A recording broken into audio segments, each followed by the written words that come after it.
Olá, amigos. Estamos juntos mais uma vez para o nosso estudo em grupo. Começamos hoje o livro Libertação. Vamos começar pelo prefácio de Emmanuel, que sempre nos ensina tanto. Vamos lá. Ante as portas livres. Ante as portas livres de acesso ao trabalho cristão e ao conhecimento salutar que André Luiz vai desvelando, recordamos prazerosamente a antiga lenda egípcia do peixinho vermelho. No centro de formoso jardim havia grande lago adornado de ladrilhos azul turquesa. Alimentado por diminuto canal de pedra, escoava suas águas do outro lado, através de grade muito estreita. Nesse reduto acolhedor vivia toda uma comunidade de peixes, a se refestelarem, nédios e satisfeitos, em complicadas locas frescas e sombrias. Elegeram um dos concidadãos de Barbatanas para os encargos de rei, e ali viviam plenamente despreocupados entre a gula e a preguiça. Junto deles, porém, havia um peixinho vermelho, menosprezado por todos. Não conseguia pescar a mais leve larva, nem refugiar-se nos nichos barrentos. Os outros, vorazes e gordalhudos, arrebatavam para si todas as formas larvárias, e ocupavam displicentes todos os lugares consagrados ao descanso. O peixinho vermelho que nadasse e sofresse, pensavam eles. Por isso mesmo era visto em correria constante, perseguido pela canícula ou atormentado pela fome. Não encontrando pouso no vastíssimo domicílio, o pobrezinho não dispunha de tempo para muito lazer e começou a estudar com bastante interesse. Fez o inventário de todos os ladrilhos que enfeitavam as bordas do poço. Arrolou todos os buracos nele existentes e sabia com precisão onde se reuniria a maior massa de lama por ocasião dos aguaceiros. Depois de muito tempo, à custa de longas perquisições, encontrou a grade do escoradouro. À frente da imprevista oportunidade de aventura benéfica, refletiu consigo: não será melhor pesquisar a vida e conhecer outros rumos? Ele era infeliz ali, né? Optou pela mudança.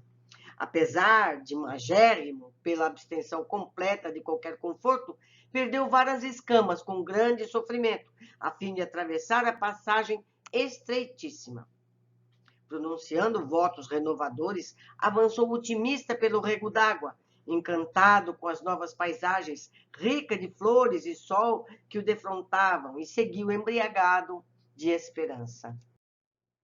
Em breve alcançou o grande rio e fez inúmeros conhecimentos. Encontrou peixes de muitas famílias diferentes, que com ele simpatizavam, instruindo-o quanto aos percalços da marcha e descortinando-lhe mais vasto roteiro.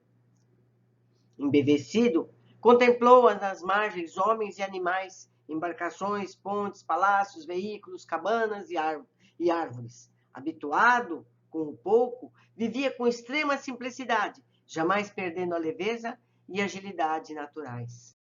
Conseguiu, desse modo, atingir o oceano, ébrio de novidade e sedento de estudo.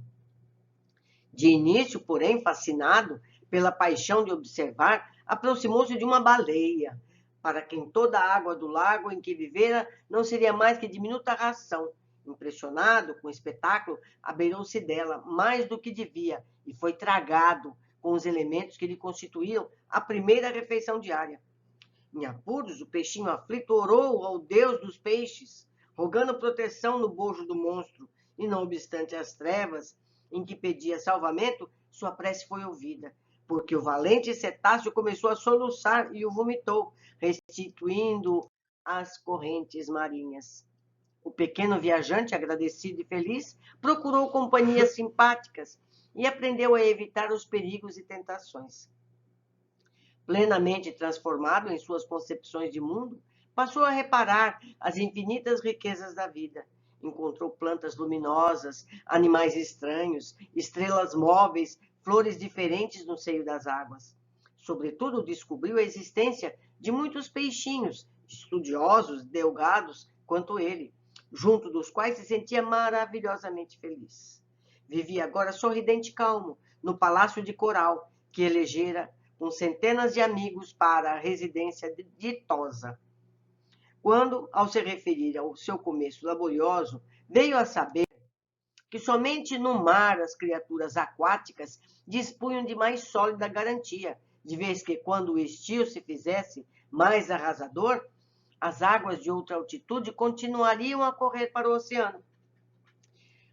O peixinho pensou, e sentindo imensa compaixão daqueles com quem convivera na infância, deliberou consagrar-se à obra do progresso e salvação deles. Não seria justo regressar e anunciar-lhes a verdade? Não seria nobre ampará-los, prestando-lhe o templo valioso essas informações? Não hesitou. Fortalecido pela generosidade dos irmãos benfeitores, que com ele viviam no Palácio de Coral, empreendeu comprida viagem de volta. Tornou ao rio, do rio dirigiu seus regatos, dos regatos se encaminhou para os canaizinhos que o conduziram ao primitivo lar. Esbelto e satisfeito, como sempre, pela vida de estudo e serviço a que se devotava, varou a grade e procurou ansiosamente os velhos companheiros. Estimulado pela proeza de amor que efetuava, supôs que o seu regresso causasse surpresa e entusiasmo gerais. Certo, a coletividade inteira lhe celebraria o efeito, mas depressa verificou que ninguém se mexia.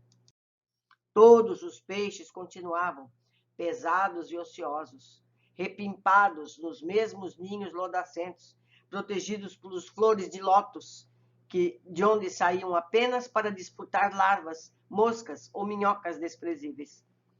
Gritou que voltara a casa, mas não houve quem lhe prestasse atenção, porquanto ninguém ali havia dado pela ausência dele. Ridicularizado, procurou então o rei das guelras enormes e comunicou-lhe a reveladora aventura. O soberano, algo entorpecido pela mania de grandeza, reuniu o povo e permitiu que o mensageiro se explicasse. O benfeitor, desprezado, valendo-se do ensejo, esclareceu com ênfase que havia outro mundo líquido, glorioso e sem fim. Aquele poço era uma insignificância que podia desaparecer de momento para o outro. Além do escoadouro próximo, desdobravam-se outra vida, outra experiência. Lá fora corriam regatos ornados de flores, rios caudalosos, repletos de seres diferentes, e por fim o mar, onde a vida aparece cada vez mais rica e mais surpreendente.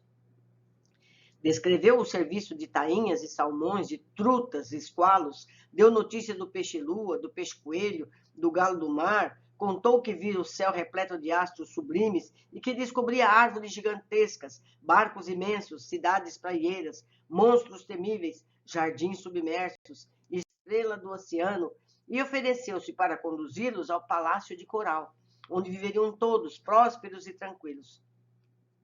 Finalmente, os informou de que semelhante felicidade, porém, tinha igualmente seu preço. Deveriam todos emagrecer convenientemente, abstendo-se de devorar tanta larva e tanto verme nas locas escuras e aprendendo a trabalhar e estudar tanto quanto era necessário a venturosa jornada.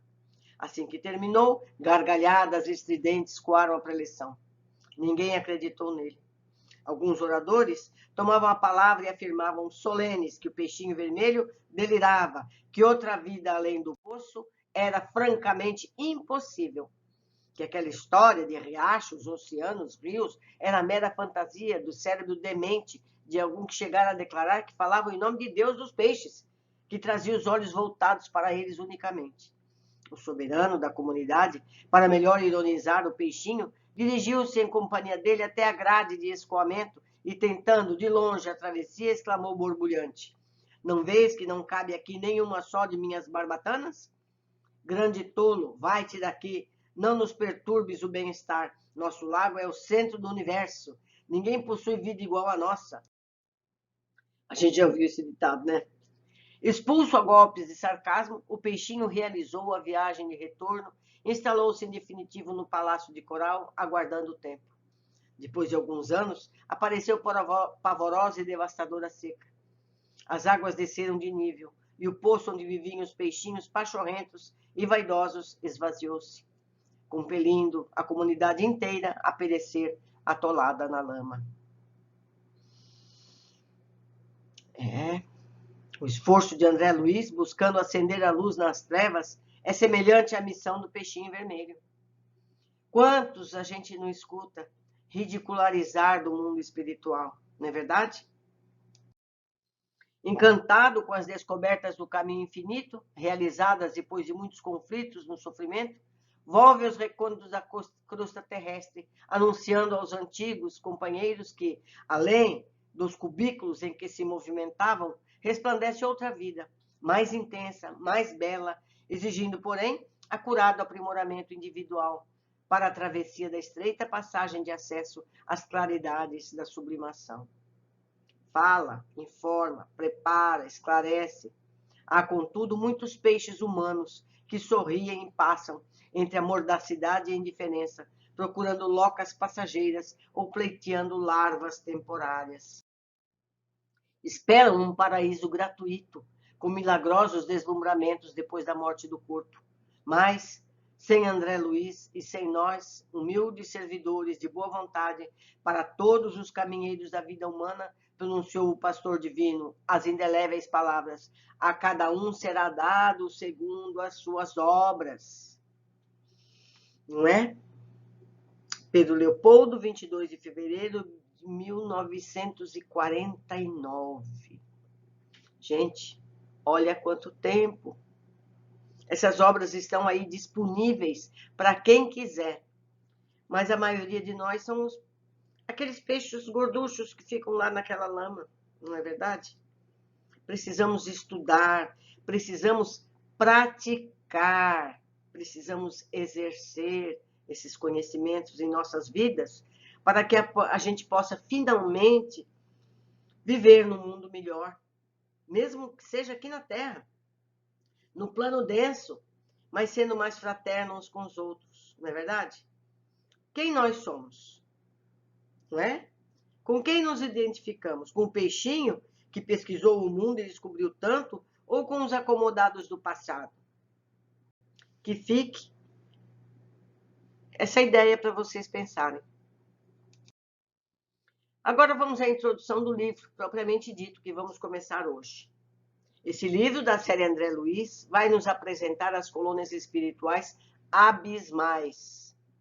Até então, ele falava das maravilhas, dos planos onde ele morava, não é verdade? Nosso lar e tudo mais. Agora nós vamos ver as colônias socorristas. Já vimos algumas, vamos ver outras mais densas. Essas são mais primitivas do ponto de vista de socorro pelo amor entre as criaturas. Tal fato pode causar estranheza de nossa parte, mas Gubbio nos explica que tudo tem razões justas e coerentes para que assim seja. E eu ainda aviso, em livros futuros vamos ver áreas ainda mais densas do que nós vamos ver nesse livro. Mas é um grande prazer de estar aqui com todos vocês. Eu deixo o meu e-mail, uma forma de me encontrar. Eu espero as considerações de vocês, que me esclareçam o que eu mesma não percebi, ou o que eu tenha percebido errado. Vamos estudar juntos, vamos trocar ideias. Um abraço e até o primeiro capítulo.